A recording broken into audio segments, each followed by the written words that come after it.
Hi, and welcome to the Bible Tribe. Word of the day. I'm Denise Pass with Seeing Deep Ministries, where we see deep in a shallow world and overcome the battles of the mind with the Word of God. Those who are loved by God will follow Him. We cannot follow if we do not first know what or who we are following. We're reading today in the book of Deuteronomy 33 and 34. And the verse of the day is Deuteronomy 33, verse 3. Indeed, He loves the people. All your holy ones are in your hand, and they followed in your steps. Everyone receives of your words. Word of the day is followed. It is the Hebrew word taw-kaw. It means were led or bowed. On the heels of yesterday's post, pun intended, yesterday we talked about imitation and how powerful influence and imitation can be. It seems fitting to have the topic of following God on Christmas Eve. God demonstrated His love to us by leaving heaven to come to our fallen world to reveal Himself to us so we could know Him. In our reading today, Moses is pronouncing a blessing on the sons of Israel right before he leaves this earth.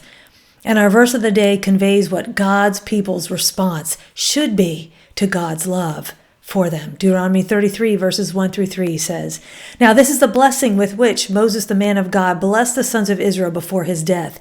He said, 'The Lord came from Sinai and dawned on them from Seir. He shone forth from Mount Paran, and He came from the midst of 10,000 holy ones. At His right hand there was flashing lightning for them. Indeed, He loves the people. All your holy ones are in your hand, and they followed in your steps. Everyone receives of your words.'" We can take God's love for granted. Love can be a term that is overused like hope can be. I love this restaurant. I love my new shoes. God's love for us is otherworldly, unable to be fully grasped. We are so steeped in this worldly paradigm that it is difficult for us to conceive the great love of God. But Moses shows us the correct response to God's love for us. They follow in His steps. They receive His words.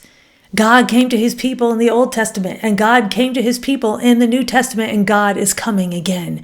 Out of His great love for us, He came to show us how to live in a relationship with Him. Christ came to set us free from sin's dominion over our souls. We don't have to follow the inclination of our own hearts anymore. How are you following Jesus? Do you have a tendency to go ahead of Him or go your own way? Merry Christmas, friends. I pray your celebration is centered around Christ and that you are encouraged this season. He sees you. He loves you so very much. He came for you and for me. Follow Him.